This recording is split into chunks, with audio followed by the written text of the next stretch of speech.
Let's all go to the lobby. Let's all go to the lobby. Let's all go to the lobby to get ourselves a treat.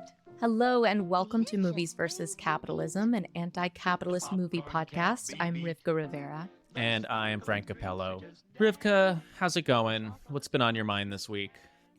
I feel like a lot's been going on this week, but I've been thinking a lot about a conversation that I had with my niece when I was with her in Puerto Rico, and she's in her first year of college, which is really exciting. But we were having a catch-up conversation, and she kept asking me, she had a lot of concern because she doesn't know what she wants to do and if she's picking the right path. And I sort of knew what I wanted to do. We were unique that we went to conservatory, but I still felt like, I don't know, I felt like I was my dad really just being like, this is your time to explore, like take a year off, go backpacking to Europe, whatnot. But I really believed it in that moment. Like, this is really your time. Like, why would you have to know what you want to do or be at like 19, 20? Yeah. How old is she? She's like 18, 19? She's like 18, 19. And she looked at me and was just like, I have to know. I don't have time. You had time. I don't have time. The planet is ending. Just so flat to the point. Did she say that? Did she say, yeah, that's what she said. The planet is ending? Oh, yeah, the planet is ending. Oh, I wow. don't have time.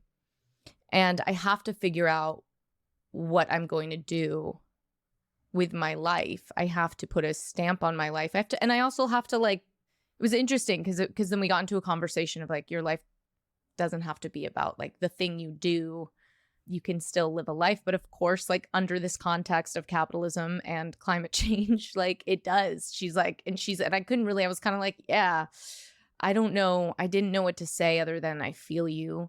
And I think our conversation became about practices of embodiment and meditation and dance and breath work. And like, because I felt this anxiety of like, so not even in the body, of just, where do we go?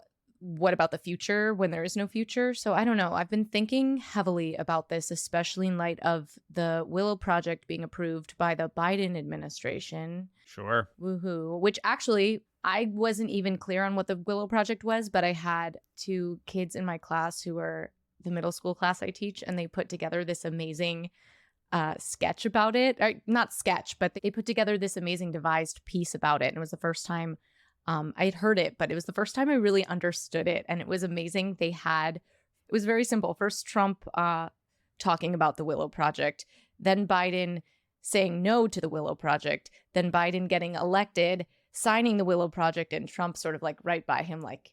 So it was like they had such clarity. I was like, that is such political clarity. And that gave me a moment of hope in that clarity. And then and then there was this polar bear that came into the audience and died on our laps. And there were apples drenched in oil. It was pretty profound. Wow. So immersive theater. Immersive and terrifying theater. And this was before Biden signed off on this. And so that was really devastating and testament to their art making, that I was just like, had that visual of the polar bear in my head. So anyone who doesn't know, this is the oil drilling project, which will happen in Alaska. And by the end, I mean, there's many catastrophes that will occur as a result, but essentially adding about 2 million cars worth of gas to the roads. And I mean, not actually cars, but that'll be the amount. Yeah, the equivalent. The equivalent, yeah. So, and it was also just kind of a big FU to all the climate organizers who rallied, to get the votes for him over Trump in office, because he was supposed to be our big climate guy. So those are just a few of the things on my mind. I feel ya. It's difficult to make it through even a few days in our current political economy and not worry about these things, not worry about the future. I mean, that there's people who do it there. I know people who do it, but there's a level of compartmentalizing and obfuscation that needs to take place in order to bury that stuff deep down enough where you don't worry about it. So I think most people, it is very much at the front of their mind. And I saw someone online recently said something like, that pit of your stomach anxiety, that fear, that thing that you are regularly feeling in this world today, that is our biological reaction and our evolutionary reaction to a life-threatening situation. But in this case, it's not like a lion in the savannah. It's like this creeping knowledge that in 10, 20, 30, however many years, things will start getting worse and crumbling and whatever, and all the things that we know about climate change. And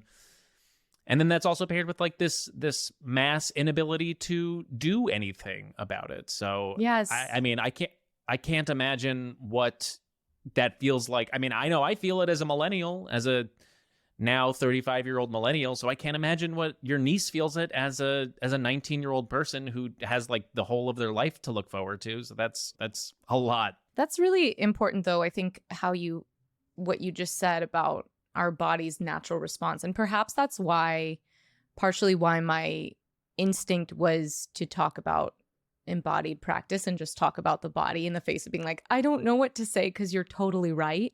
But validating that we do so much normalizing of bullshit, in like normalizing of like ignoring this as like, this is how you actually cope. Like the only thing you can do is ignore this and like pretend things feel better and numb your intuition away. But that validating that feeling when someone says, no, I'm really anxious and scared, and as opposed to saying like, why? No, you don't. It's going to be fine. Like, just, it's okay to say like, yeah, totally. That makes a lot of sense. We should feel that. And we actually can do things about it, but it's not to ignore it, because that's only going to make the situation worse for our mental health.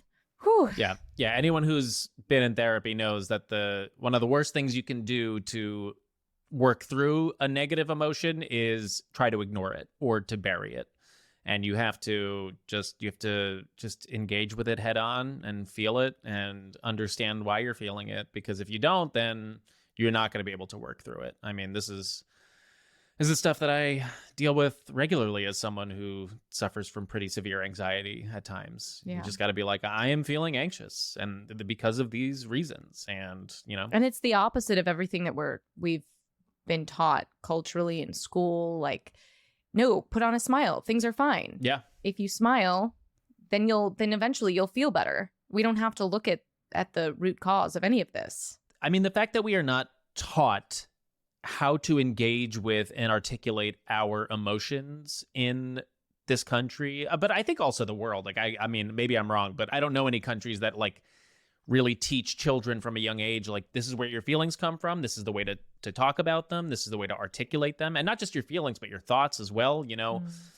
It's such a shame, because there are so many people who go through life in this world who have all this stuff swirling around inside of them, and they've never been taught how to articulate them, or just how to reconcile their own thoughts and feelings with themselves. I mean, I'm in therapy. I know you're in therapy. We both like also went to theater school, so we went to a school where we were regularly talking about our feelings. And even still, with all of that training, I still at times I'm like, I'm still figuring this out. I'm still figuring out how to work through my own thoughts and feelings and learn how to articulate them and work through them in a healthy way. So yeah, it's a real shame that is not a skill or an ability that we prioritize in our society.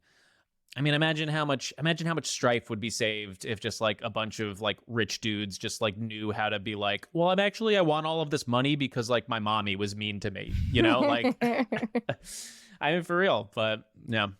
Absolutely. Well, on that note, we should get to our conversation. But first, just want to let you all know that this podcast is produced by the two of us. Yes, we perform all of the necessary labor to make this show happen. And as we are trying to practice our anti-capitalist values, We don't sell ads on this show. Instead, we rely completely on community support to keep the show going. So if you're able to support us, please consider subscribing to our Patreon. For just $5 a month, you get access to our entire back catalog of premium episodes, and you will be directly supporting this show. You could also leave us a one-time contribution in our tip jar, and you can find all of those links in the episode description in your podcast player or by going to mvcpod.com. You can also help us out for free by leaving a rating and review for this show on your podcast app. It takes 2 seconds, and it's super helpful in boosting the algorithm and getting this show in front of more people, and we really appreciate it. We're going to take a break, but we'll be right back with our conversation about Judas and the Black Messiah with Ryan Christian. We are joined by our guest today, Ryan Christian. Ryan is an up-and-coming actor, screenwriter, singer, and all-around performer currently working on his first feature film debut project titled A Child's Story, a musical dramedy inspired by real-life events that transpired during the year of 2020. Ryan can also be seen in future showings of the off-Broadway play Port Chicago 50, a drama based off World War II events that happened to untrained Black Navy soldiers. Ryan, I'm so happy to have you here. Welcome. Hi, Rivka. Hi, Frank. I'm happy to be here.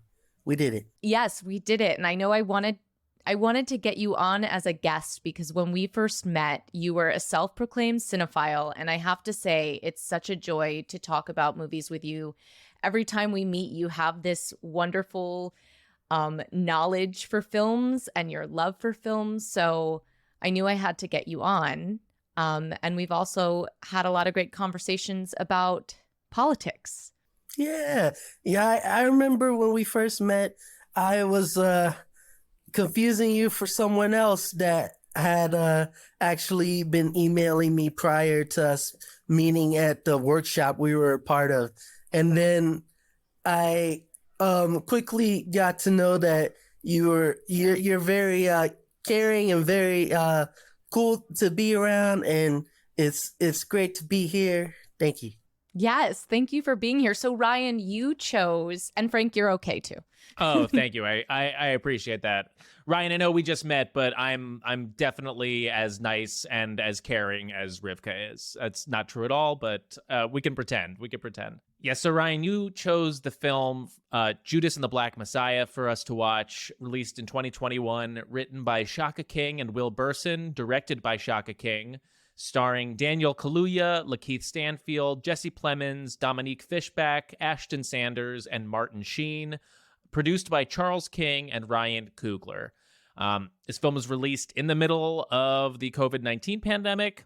It had a budget of $26 million and grossed around $7 million worldwide. Critically, the film did very well, nominated for 5 Academy Awards, and it won 2 for Best Original Song and Best Supporting Actor for Kaluuya. The story is it's a biographical drama that tells the story of Fred Hampton, the chairman of the Illinois Black Panther Party in the late 1960s, played by Daniel Kaluuya, and William O'Neill, an FBI informant who infiltrated the party and betrayed Hampton, played by Lakeith Stanfield.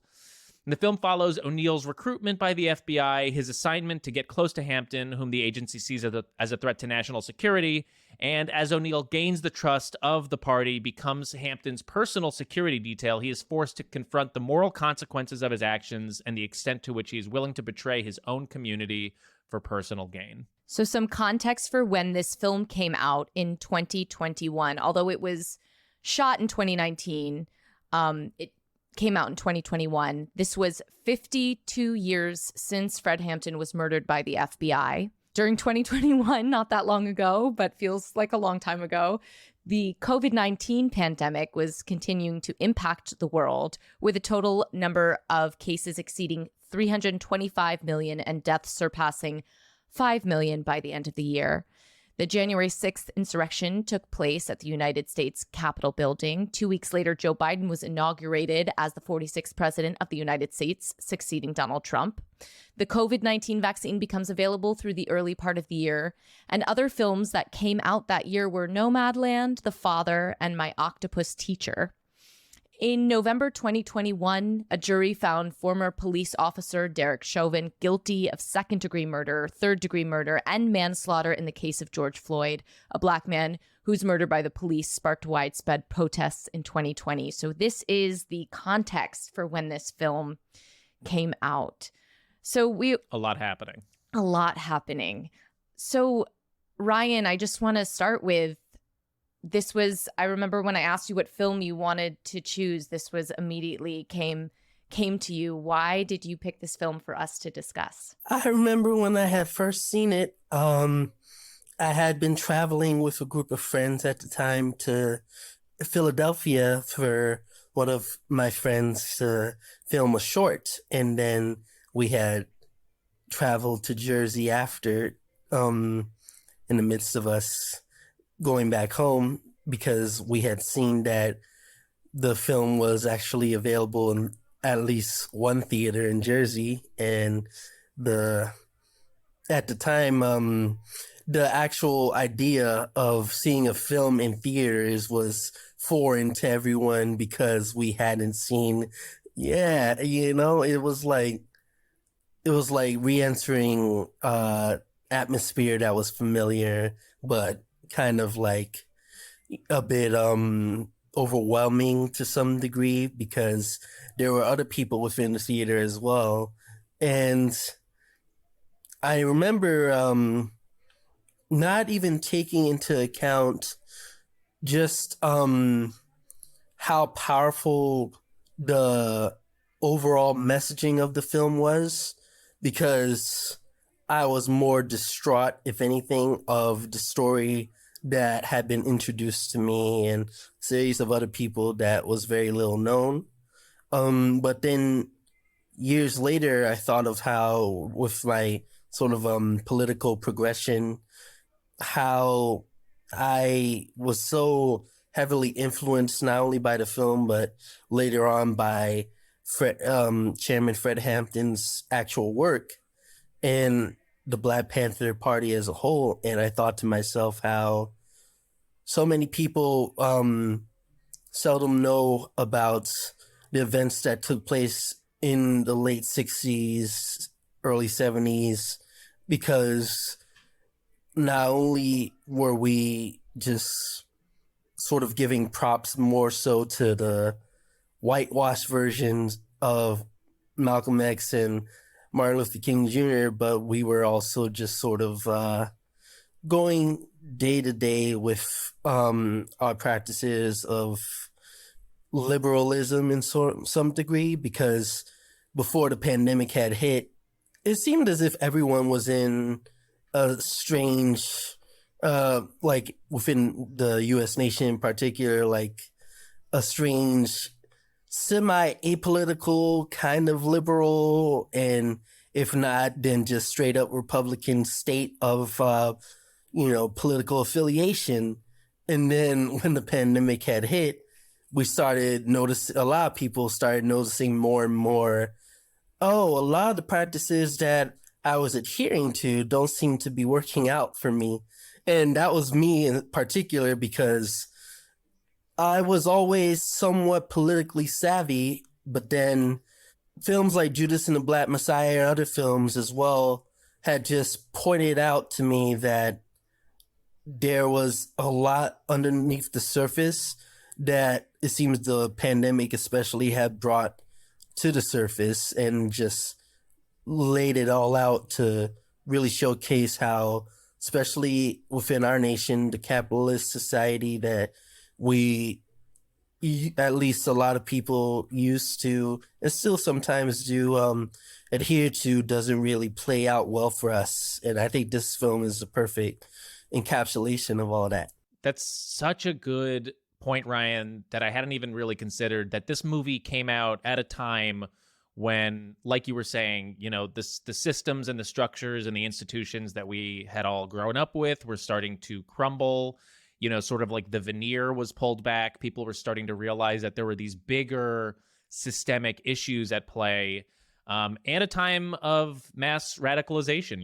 A lot of people found themselves moving either farther to the left or, and also in cases farther to the right. So, Yeah, this is an important movie to have come out at that time. Yeah, it made me think, jumping right in, I love how you talk about the role of film as a source of education. And certainly it can be miseducation, which is what we talk about in the context of the ideologies that we might not even be conscious of in certain media. But here there's like a deep consciousness, certainly what I read from the filmmakers, to make sure to tell this story correctly and also to tell this story while in connection with Fred Hampton's family. I know that his wife and son were heavily involved and on set, and it was important for them to make sure that they okayed the story. I think Daniel Kaluuya even went down to meet with them before they went ahead and told the story, which is so not the case with so many films. There's this, I mean, look at what happened with Pamela Anderson's story, right? There's such an idea that you can just go and tell someone's story without any of their permission, even if they're alive and you're somehow doing a service. It also made me think what you were saying, Ryan, about the 10-point program, which was put forward by the Black Panther Party, which we will actually, I think we should link this in our show notes for anyone who wants to read this 10-point program, because it definitely changed me to read it fully.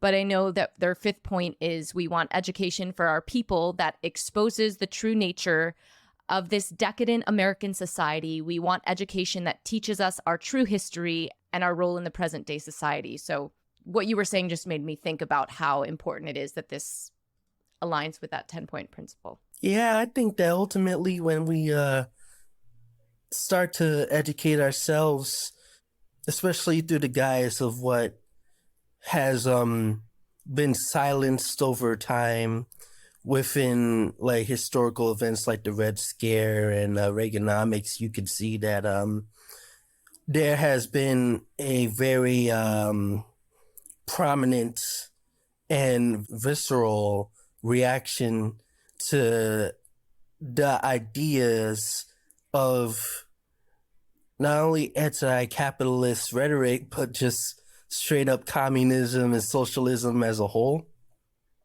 And when you actually get to know the Black Panthers story, and you even get to know the true story, not the whitewashed version of Martin Luther King Jr. and Malcolm X, you start to see that there was a plethora of ideas that weren't being shown in the right light. They weren't being interpreted by most media outlets in a way that was actually fair, because FBI, CIA, most law enforcement entities, were so geared towards protecting the status quo.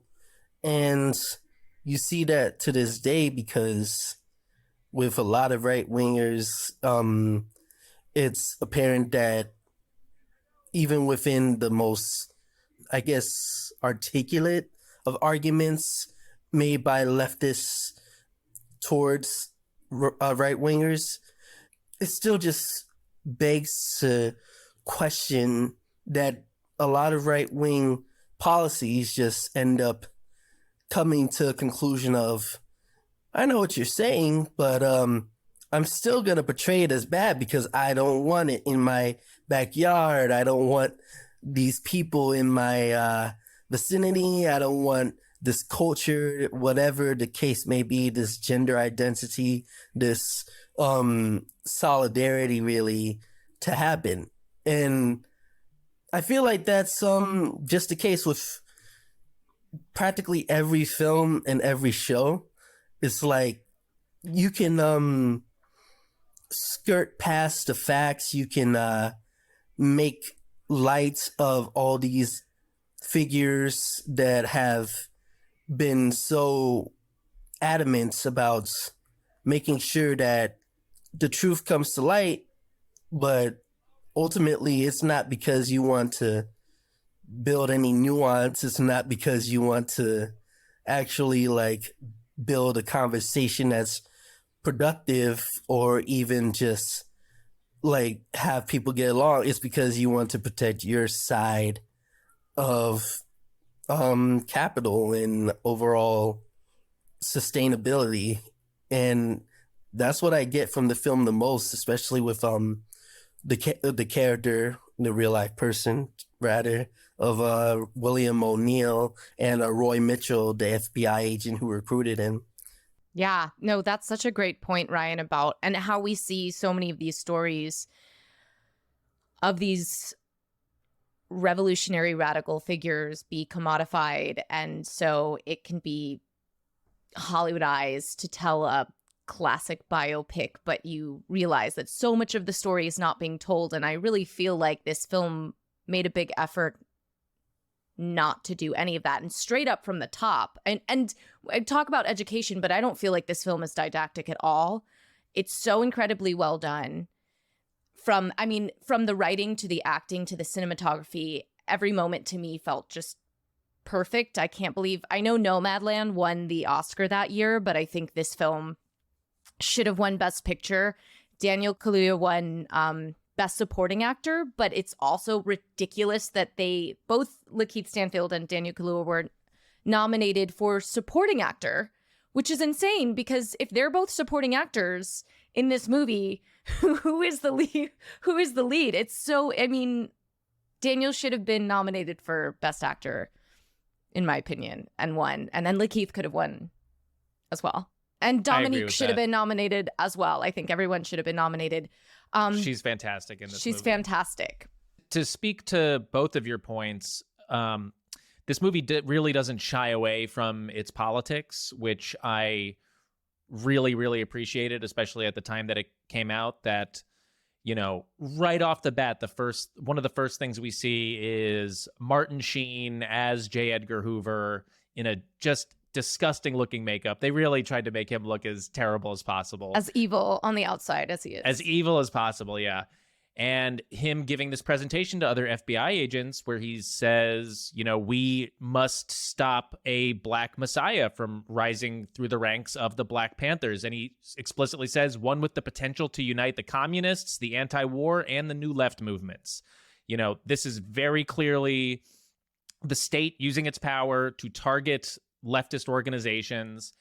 And the first thing we hear Kaluuya as Fred Hampton say is in that film clip where he says, you know, we're not going to fight capitalism with Black capitalism. We're going to fight it with socialism. So right off the bat, this movie is like, here are this film's politics, and it does not shy away from them at all. And the whole opening is so perfect because there's so much information given. There's so many, I mean, I think they have all in the first few minutes. We hear from Huey P. Newton is in jail. We hear Angela Davis. We hear Bobby Seals. They have clips from all these revolutionaries. And that's hard. That's hard to do, to like get the right quotes, the right, you know, and they do it's so well crafted to be able to set us up to exactly to bring us to the point of there's a rise. We know what the problem is. There's a rise of this Black Messiah who's just incredibly charismatic and going to do these great things. And we know who the bad guy is. And it's, J. Edgar Hoover. I think we have a clip I'd love to play from that opening segment as well that sets up the movie so beautifully. This is H. Rap Brown, a revolutionary of the Black Power movement. Those are not riots, those are rebellions. People are rebelling because of conditions and not because of individuals. No individual creates a rebellion. It's created out of the conditions. I wanted to ask you both this question, and that clip teed this up nicely. And Ryan, we've had this conversation a few times on this show about revolutionary leaders versus revolutionary movements, and how important is an individual leader to an overall movement, which is comprised of many, many people who are organizing. So I'm curious, with that context, what did you think about this film in terms of how it positioned Fred as the Black Messiah, as the person who would essentially unite and save everybody against, you know, all of the organizing efforts that the Panthers as a large national organization was doing? Did you feel like it gave too much credence specifically to Hampton? Like, you know, nothing would have happened without him? Or like, where did you come down on that? Within the context of how the story was told, it always begs the question for me as to when I researched his full story and the Black Panthers' full story, it always begged the question as to how influential he was versus how influential the overall community was as a whole. And I think that because of Fred and because of Huey P. Newton, especially, there was an idea that was planted within the minds of the children that they had within their free breakfast programs and people that they recruited in order to house and feed people, that in order for there to be a revolution, there has to be someone that is charismatic enough, that is ultimately just able to withstand every storm and showcase it to others in a way that makes people feel like they can do the same thing that this person is doing. And I think that is within any system, really, whether we were to, as a nation, just subscribe to socialism as a whole within the next week, it's like we would still need people that would be able to be representative of what we're fighting for, what we're overall trying to achieve. Because for some reason, I don't know why, but it seems that psychologically, people are more susceptible to subscribing to an ideal if they see that it works for someone. Even if it doesn't work for everyone, if it works for someone, they're able to subscribe to it. And I think that's why capitalism specifically has such a chokehold on the overall society, because we see like how Hampton addressed within the opening about Black capitalism. We see that especially within communities that are marginalized, that even if there may be the majority of the community that is marginalized, if they see, let's say, a rapper or a actor or a writer that looks like them, that identifies with what they identify with, then all of a sudden they feel like they can do it. They can just pull themselves by their bootstraps and they'll be all right because that person did the same thing. And what I love about Hampton and the Black Party movement was that they didn't just make symbolic gestures to showcase that they could do certain achievements that are not necessarily susceptible to the overall majority of the communities that they were serving. They were able to actually go to the Blackstone Rangers, I believe, the Young Patriots, the several different groups, and not just talk, but actually show them that this could actually work for a lot of people, if not everybody. Yeah. And when you see films like this that just demonstrate up close and personal that socialism and all these other ideas that people haven't yet fully subscribed to within our society is actually capable of housing people for free as a human right, and feeding children, feeding people, and clothing people and all. It really begs the question to me is like, well, why are people still trying to climb to the top of the ladder just because they see other people, like a small little subset of people, have been able to do it? Yeah. And within all personal aspects, it puts me in a position where doomerism sort of comes into play. And even with, especially like, not going to skip to the end, of course, but just to mention the end of the film is just, it doesn't solidify that for me, but it just amplifies it to a degree where it's like, oh man, well, okay, I guess people just love to drink the Kool-Aid. I was just gonna say, you made so many great points, Ryan, and I think I'm with you on the. I'm on the same page. I thought the film did a really great job of representing how important someone willing to step up and serve and have the right tools of service. I mean, what an incredible orator Fred Hampton was, and how remarkable it is to watch Daniel Kaluuya channel with every fiber of his being that charisma and that deep truth, which you must, it feels like you're born, some people are born with this higher purpose, which does feel perhaps Jesus-esque, Messiah-esque. I wasn't raised in any kind of religion with these stories, but when I think of like the best parts of what I hear of stories of Jesus, is this kind of person feeding the poor, educating, offering medical service, being able to organize. Like, I would like to think that Jesus is this great organizer as seen through Fred Hampton. And yet the film starts off again showing you this historic, making a point to show you all of these great people in the movement. It starts by showing you Huey P. Newton, Angela Davis. So I do think you get a sense of where Fred Hampton sits in this movement, that he's not the one, he's one of many. And the FBI was aware of that too. That was like part of their plan, right? Part of the reason they decide the narrative of the murder of Fred Hampton is that, well, if you put him in jail like Huey P. Newton, you'll make him a celebrity.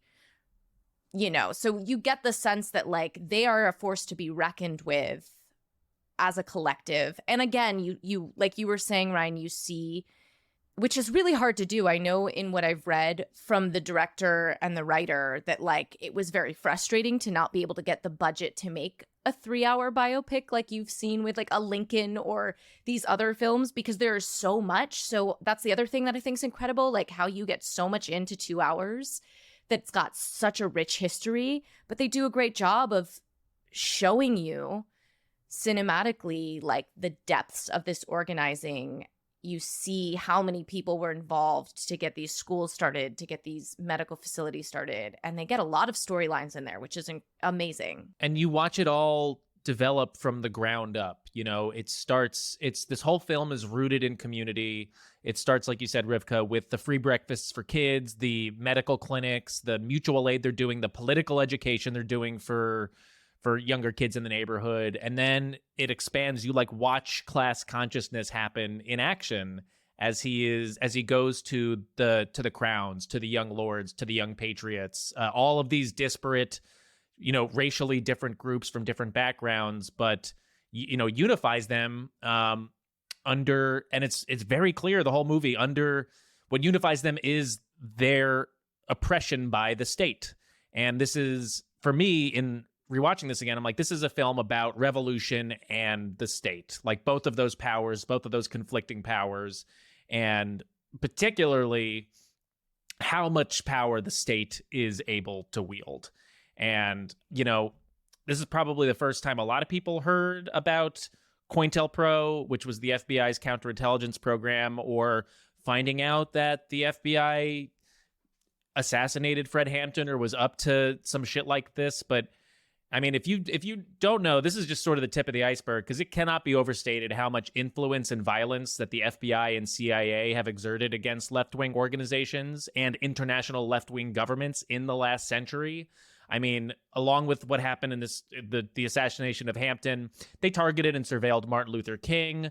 They infiltrated and sabotaged so many political organizations like the Panthers, like the CPUSA. They individually targeted activists, and they did a bunch of illegal shit like planting evidence and breaking into places and illegal wiretaps and even murdering people.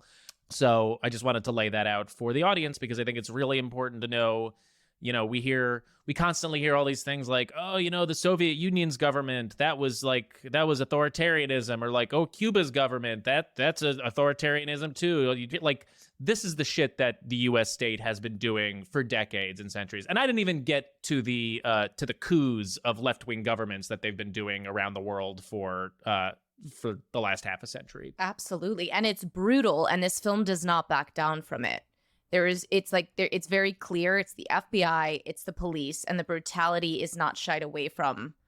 Again, you can see where there would have been the opportunity for a studio to get in there and say, you have to tone this down, or you can tell this story. And like you were alluding to, Ryan, as we've seen many times, tell this story in a different way. But the last scene when you see Fred Hampton be murdered, so spoil, if you're listening to this podcast, you we're talking about these films. So I'm not spoiling this for anyone. Based on real life events. It's also based on real life events. So this did happen. But what's kind of amazing about the way they filmed this, I read that in the film, she's Comrade Deborah Johnson, and later she takes the name Akuin Jerry, amazing revolutionary played by Dominique Fishback. She was on the set when they filmed that last scene. Mm-hmm. Oh, wow. Which is unbelievable to consider. And she had given Dominique Fishback the actual note of not crying and not making a sound during the last two shots that were given to Fred Hampton in his sleep, because that's actually what happened. She had literally had a gun pointed to her pregnant belly, and then she was taken to an area where she didn't look back. She just stared into the distance. And what really gets me is how within the entirety of the film, especially if you don't know about the actual story, you have this idea that something tragic is actually going to take place.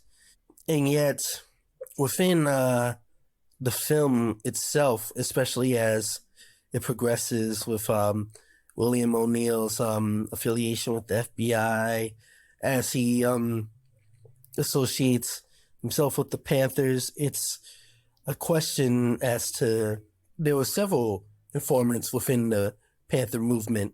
A couple of them, at least 9 of them, were actually held by Roy Mitchell, who recruited William O'Neill.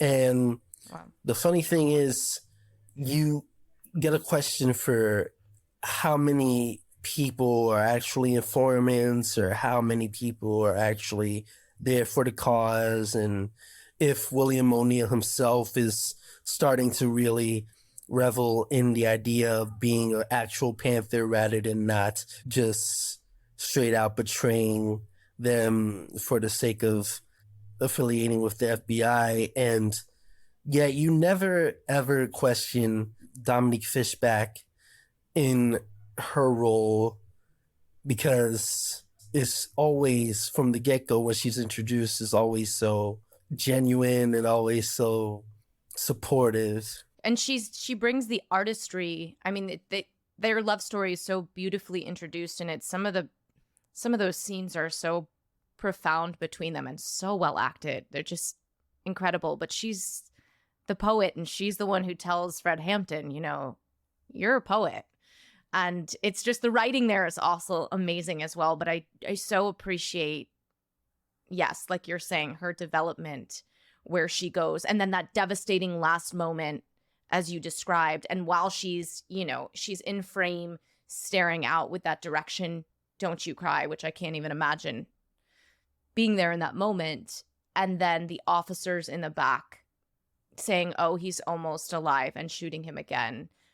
Just again, how this film doesn't back down from the brutality, and making it very clear that the police and the FBI are monsters, and they started the war, and this was their war. And how, to your point as well, of how many infiltrators there were, and they follow the storyline as well with George Sams and Alex Rackley, which is amazing how many storylines they get in here, but how organized and how powerful, and how much more organized, the challenge that even though the Black Panther Party was so profoundly organized. It makes it clear, like, they did not, this was a battle, but the fact that they got as far as they got against the freaking FBI with as much power and money and organization that they had is pretty amazing. And in that sense, hopeful. Definitely hopeful. And that's an important point, Rivka, because like the FBI, the amount of power that the U.S. state has to wield is pretty unfathomable at times. And I mean, William O'Neill says in this movie when he first gets arrested for impersonating an FBI agent that this is how we meet his character. He's robbing people in his neighborhood, pretending to be an FBI agent. When he gets picked up after the robbery goes bad, Jesse Plemons as Roy Mitchell is like, why pretend to be an FBI agent? Why not just use a gun or a knife? And he's like, if you have a badge, it's like you have the whole army behind you, which is such a profound line that sets up how much power the state is going to wield throughout this movie. Although I do want to push back just a tiny bit on like how well organized and how efficient the FBI is, because obviously they are in a lot of ways. But if you really dig into like the recesses of COINTELPRO, like there's a lot of dudes, and they're all dudes, but there's a lot of dudes in there who are just kind of like bumbling idiots who fucked a lot of stuff up. In particular, if you listen to, there's a great podcast called Blowback. They did an amazing season about the Cuban Revolution and everything that transpired afterwards. And like the FBI, the CIA, they were just throwing shit against the wall. They were just like, maybe this will take down Castro. Maybe this will take him down. Like, so yes, there's efficiency, but they're also just a bunch of more power and money than brains. Yeah. But power and money, man, goes far. While we're on it, there's a few things I want to go back to, but let's talk a little bit more about O'Neill. William O'Neill, who is the Judas of it all, and also Lakeith Stanfield's incredible performance. Yeah. There were so many incredible performances that it's like, I think they got a little, not overshadowed, but obviously Kalia won. But Lakeith Stanfield, oh my God. And what a role. What a role. I found a quote, he talked about playing this and that he had to break down the barriers of his own ego to tap into who this guy was, because it's the deepest betrayal. And I think this is one of the only films that I think the interview, using sort of the interview talking head as a way to tell the story worked for me. Yes. Successfully. It was so successful and so authentic and organic. Mm-hmm. And then Lakeith playing O'Neill later on, I mean, just in terms of craft and what he does, he's a totally different person. It's incredible to see. But yeah, let's talk about O'Neill, because wow. You know, it's interesting because when it comes to my first screening that I witnessed of Judas and the Black Messiah, it occurred to me that I felt bad for O'Neill initially as a character, but didn't really know much about him as a real, figure.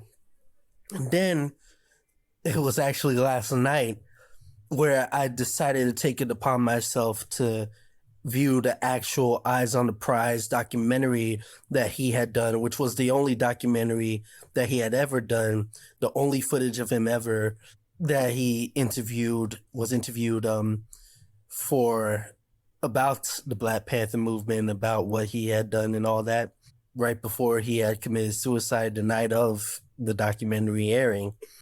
And I couldn't get through, and this is the first time I've never been able to get through a full interview or footage that could be deemed disturbing in any sort of light, because no one is being murdered brutally. No one is being violated in any sort of way in this video. Yet you see in his eyes just profound and immense sense of regrets and pain. And it's contrasted by him blatantly deflecting or ignoring or minimizing his whole position within having Hampton murdered. There's several statements he makes that contradict each other. He states that he didn't know that there was going to be a raid, and later states something about the raid that only people who were involved in the raid would know and all this stuff. And in the end, he makes the statement that he said, and I'm paraphrasing, that he would leave everything up to history, that he would just let the documentary speak for him, and that he wasn't necessarily one of those armchair revolutionaries that just sat on the sidelines doing nothing but talking a lot of game, that he was actually a part of the revolution, and he was actually he played a part, basically. You just see throughout the whole interview, you just know that in his heart of hearts, he doesn't believe anything he's saying. He doesn't really subscribe to, oh, well, I was in the Black Panthers, but I didn't really adhere to their ideologies. I didn't really actually like being around. And it's all this stuff. It's all this fluff. And you see it in his eyes. And it was too painful to watch because especially after the circumstances of what transpired literally the night of after he filmed that, it's like, okay, well, that's haunting in itself. It's like watching a ghost just sort of try to hold on to humanity. Wow, that was beautifully said, Ryan. And that pain in his eyes, I think, and that pain of watching a character like O'Neill, and as Stanfield plays him in the film, the nuance there and the complexity is also the understanding that is set up at the very top, that this is someone who is made by their context, that the conditions are what set O'Neill up more than necessarily the individual or who O'Neill was. I that's what I took from it. I think there's the question there, of course, like the question of would anyone become this Judas, but certainly they make the point of showing how he doesn't have the FBI does not give him a choice. Basically, it's like you die or you die. And it's a classic tactic. Like the deeper you go, then the more leverage. Again, you're watching the state exert its power. At the top, it's just, hey, we've got you for 5 years for impersonating a federal officer, so you better do what we say. And then the deeper he gets, then it becomes, hey, you saw what happened to that rat, that one informant. That's what's going to happen to you, and even worse because you're so deep into this thing. So they're constantly moving the goal line for him in terms of like what he needs to do, what he needs to accomplish, and how willing the FBI is to sacrifice him and push him to get what they want. And like you said, he's set up by these conditions. And just ultimately what you're saying made me think, like, ultimately by not rebelling, right? There's this idea that maybe going after the capitalist carrot, if you will, seeking money, seeking profit, just staying in the quote unquote rat race versus choosing revolution, being a part of the revolution, giving yourself over to revolution, ultimately, because suicide starts way before it happens. You almost get the sense that he's been tortured on this path of torture. And the fact that he stays an informant for so long, and they make a point of saying he goes on, at the end, he gets the keys to a gas station and he goes on to make all this money, but he's living in utter torture. There is an utter torture to staying in the illusion of capitalism. It really drives home something that I've been so irritated by within society as a whole, because to be honest, there is a great deal of right-wing people and there's a great deal of left-wing people, but what I think trumps left-wingers in terms of proximity or in terms of ultimate numbers is that there's that one group that always manages to shy by, and those are the centrists. Those are the apolitical types. Those are the ones of which that they kind of dabble in, or may not dabble at all. They just want to, live their lives and figure out how to get money and how to, just go day to day. And O'Neill had been quoted within his interview, particularly, as being raised as an apolitical type. And that group in particular outshines the right wingers, the leftists, because within being born and growing up, especially within the education system that we find ourselves in, you don't have a sense for what is ultimately politically savvy, what is ultimately within your best interests, not just as an individual, but within the collective of people that you're surrounded by. You just know that you are in school, that you're growing up, that you're just going through your ups and downs. And ultimately, that leads to a lot of people becoming centrist without even knowing it, because within the knowledge that is not set for them, they don't know what they don't know. And this is why O'Neill was placed within a position where he was between a rock and a hard place, because he, especially in the film, blatantly asked about what he felt about MLK's assassination. He was asked about his political beliefs. He was asked about all these things to gauge from the FBI, Roy Mitchell's perspective, to gauge whether or not he would be a good candidate to just go in the Panther Party and infiltrate and see what comes from it. There's millions of O'Neills walking around to this day, or potential O'Neills, because a lot of people are falling victim to complacency. They don't want to struggle, but at the same time, they don't know that within their daring not to struggle, as Hampton put it, as I paraphrase, they dare not to win.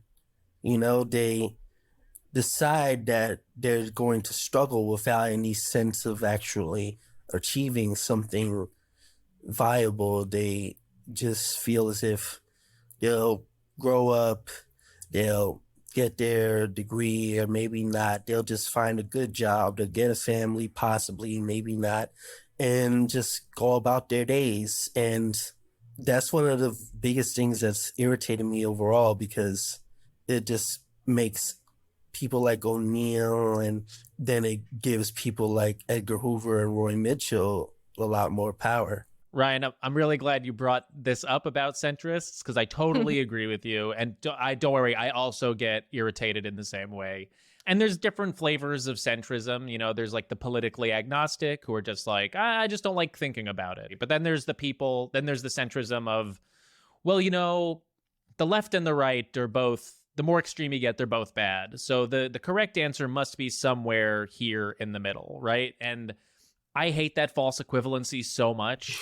And it's, when you think about it for more than 2 seconds, you realize how dumb it is. And they draw that equivalency in this movie when Mitchell tells O'Neill, he tells him this story about the Ku Klux Klan in the South and these activists that they murdered. And he says, the Panthers are the other side of that coin. The Panthers are as bad as the Klan. And this is something I'm sure a lot of people have heard throughout their political education in this country, and it's such bullshit. And it still happens today. People say the far left and the far right are the same, and it's not true, because people on the left who want everyone to have healthcare, housing, and education are not the same as fascists. And people who burn down a Bank of America during a protest are not the same as white supremacists who murder activists. And just like in this movie, black people arming themselves to protect one another and their communities is not the same as a corrupt and racist police state that has a monopoly on violence. So yes. And the myth of neutrality. Unfortunately, being in a body as a human being makes you inherently political, whether or you like it or not. And the myth that something political is inherently bad. You know, it can be beautiful. It's necessary. It's just organizing. It is who we are in relationship to each other. It's recognizing that we are in a collective, interdependent, on this planet, reliant on one another, whether we like it or not. And so I'm so with you as well that this idea of any kind of central location as being morally better because it's a neutral space is bullshit. And I think some people may think, oh, I'm not going to think about my politics. You don't have to think about it, but you are your politics. You are just by existing in a space of the political. So you'll have more agency if you wake up to that. And to that end, I agree with you. That is creates some of our most dangerous people, like an O'Neill. Before we end, I would just love to go back and maybe wrap up just on this point we were talking about earlier about the politics of the Black Panthers, and particularly the leadership of Fred Hampton and his unique ability that they really highlight in this film to unify a collective of different organizing forces like the Young Lords, like the Young Patriots, the Crowns in this movie, bring them together when they on the ground feel like they have been at each other's throats for so long. He's able to go in, weapons aside, which is pretty fucking brave to walk into these spaces, put your weapons down, and give a speech like this. Look, we oppressed your people for a long I time. didn't oppress shit. And my folks grew up poor. They were sharecroppers. AKA the overseer. What if the overseer had banded with the slaves and cut the masters throat? What then, comrade? We might not be in this funky ass ghetto right now. I'm not talking about the west side or the south side. I'm talking this filthy ass motherfucker right here. Shit. We almost got into it with a rat over a parking space. I bet y'all babies getting the same bullshit education. Y'all paying the same taxes to get your heads whooped in by the same motherfucking pigs. Ain't that a trip? We pay them. We pay the pigs to run us off of our corners. Let me ask y'all something. If this building caught fire right now, what would y'all worry about, huh? Water and escape. If somebody would ask you, what's your culture during this fire, brother? Water. That's my culture. Well, how about your politics? Water and escape. Well, guess what? America's on fire right now. And until that fire is extinguished, don't nothing else mean a goddamn thing. I mean, I hear that and I'm like, that's who we need in a leader today. And people, often the centrists we're talking about, or our good liberals, will say, oh no, that is far too radical. There's nothing radical about that. That is actually, who could disagree? And I really do not, I think when people really hear that message, they don't disagree. Of course, to have a leader in service who really can articulate that in a way that you can reach, and there is an art to being able to reach a crowd, reach the people you're talking to.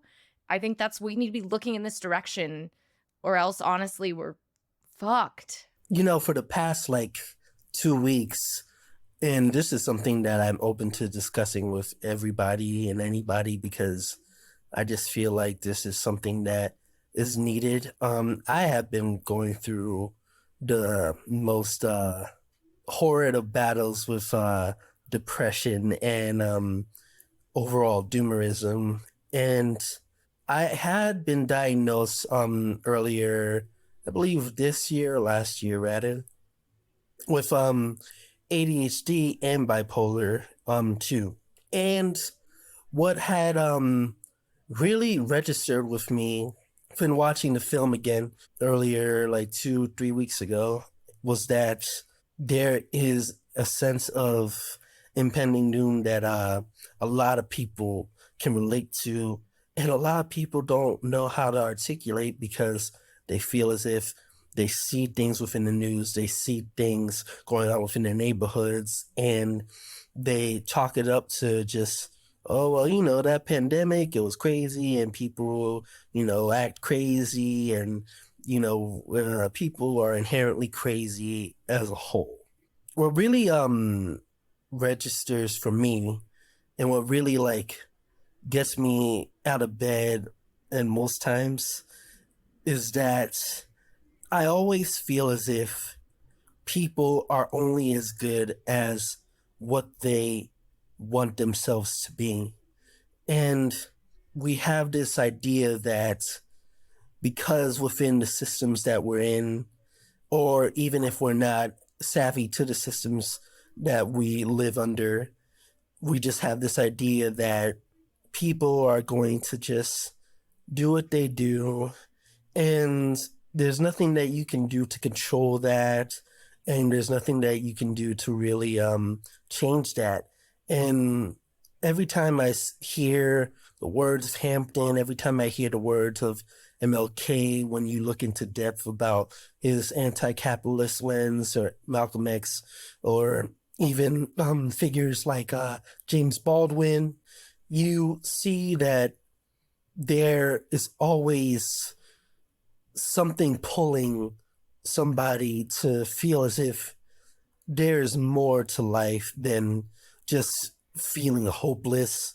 There's more to life than just feeling as if things are just the way they are and that's just how things are and you can't really do much about it. And you always see these figures and you think that can't be you, and yet within most capacities, you see that people just need to have the willpower or something that tells them that whatever society has conditioned them to feel as if they are inherently just incapable of doing because of whatever diagnosis they've been given, whatever idea that they have in their head that won't register to other people, is just a fluke in itself, because a lot of leftists have been discussing lately the idea of whether or not these diagnoses are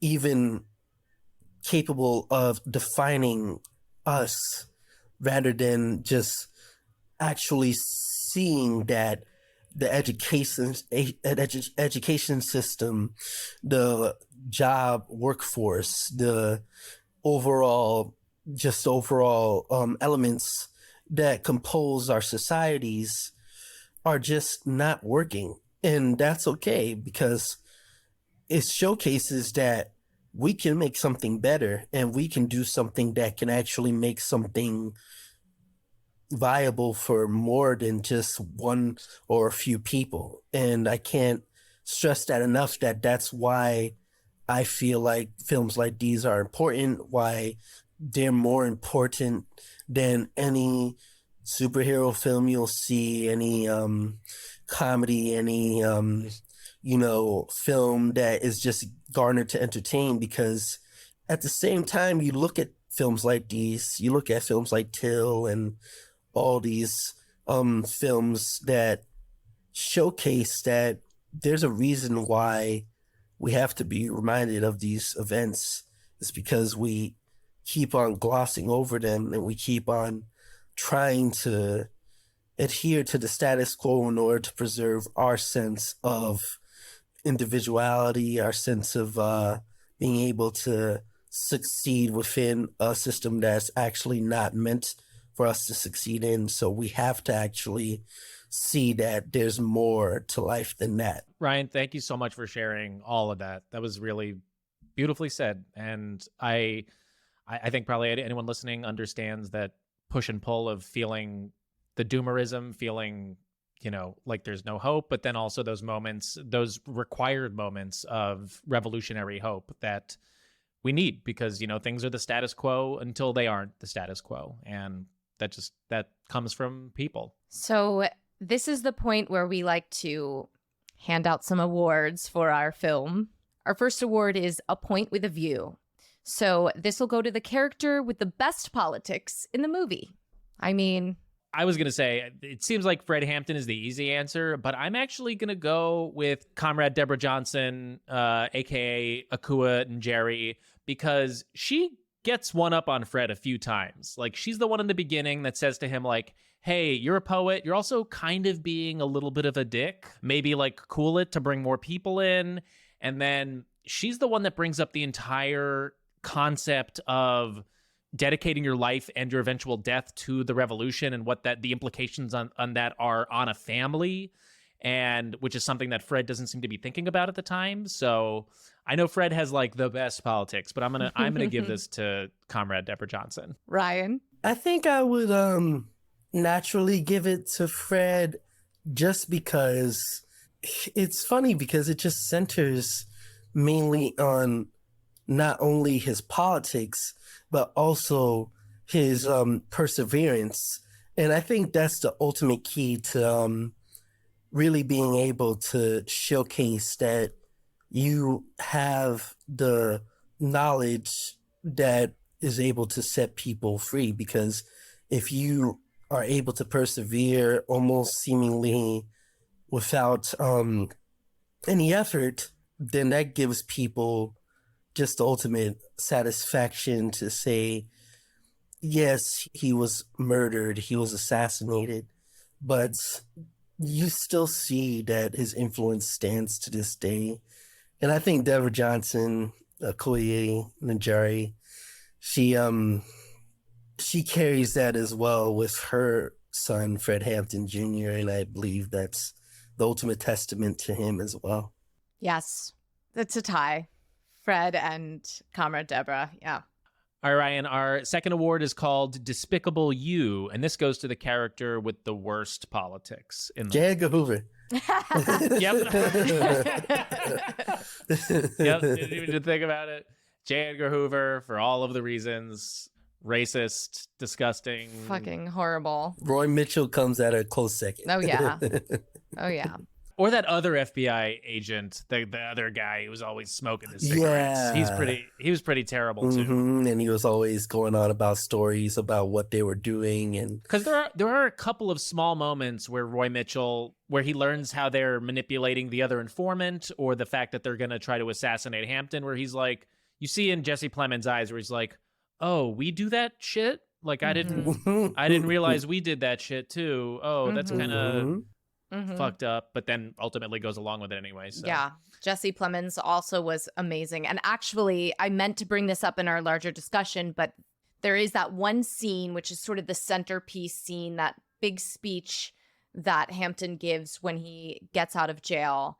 And that scene in this film, I mean, this scene alone is why I'm like, this film should have won an Academy Award for Best Picture, because what they are able to do is tie in all the plot lines. But you have Mitchell, Jesse Plemons, shows up, and he is undercover as probably a young patriot or something in the crowd, makes eye contact with O'Neill. And you also have Deborah, pregnant, having this realization that her revolutionary partner is going to put the revolution, necessarily has to put the revolution before potentially being a father and, a partner. And there's so much happening, and it's so well crafted and so well done. And we've talked about this before, but if you're going to make a film like this, it's got to be good.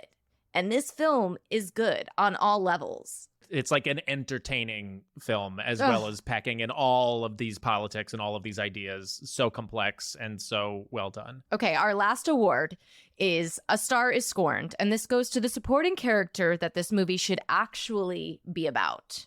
Interesting.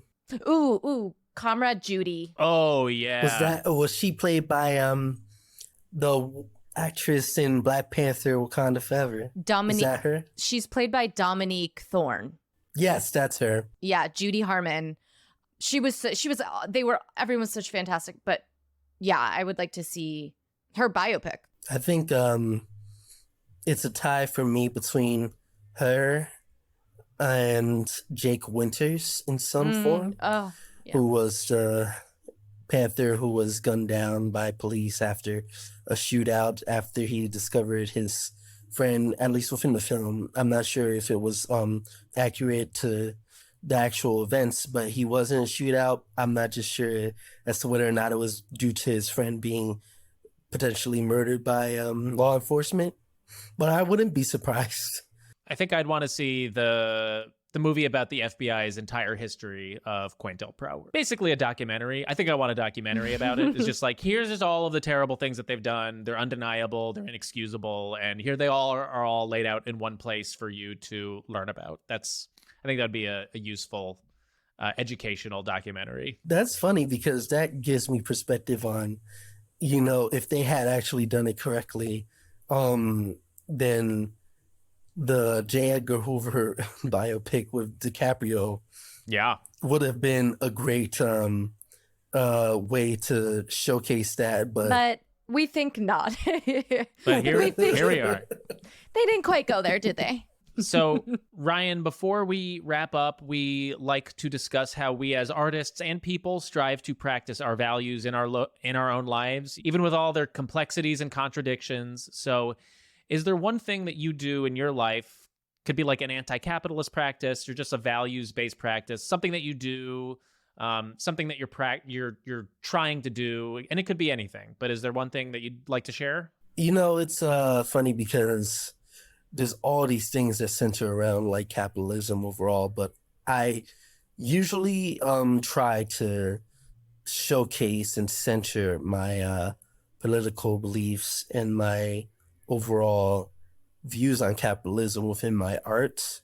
It's always showcased in every project that I do, even if it's not my own, where I give interviews or I give my own thoughts that always somehow center around capitalism, even if maybe I'm doing like, I don't know, a Garfield shorts. It'll be like, okay, how does this relate to capitalism in some way? You know what? I can figure it out, So I always try to at least tell people and showcase it to them in ways that just get them to think. And I join workshops, I join different centered projects that really center on the idea of, if not capitalism, then ultimate solidarity. I love that. I think that's such an important thing that we all can do,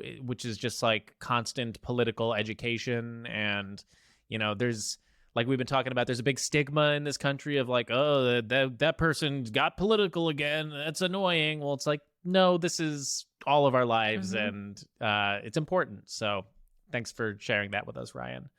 Where can our audience find you and your work? I am on Instagram as Ride That Black Guy because I figured that would be the most appropriate title for my Instagram name, because I don't see anything else really that doesn't clearly define me. And I am in a off-Broadway show that is known as Port Chicago 50. We were previously centered in Theater Row, and now we're going to be migrating to another theater, and I'll be informing the audiences about that soon enough. And yeah, that's basically my platform. Fantastic. Well, Ryan, thank you so much for joining us. Thank you for picking this film and taking time to have this conversation with us. Thank you all so much for listening. Make sure to follow us on Instagram and TikTok. And if you've been enjoying the show, please consider becoming a supporter. You can find all of that info at mvcpod.com. For next week's movie, we'll be watching Kevin Smith's meditation on the plight of the working man, Clerks. Thanks, everyone. We'll see you next week.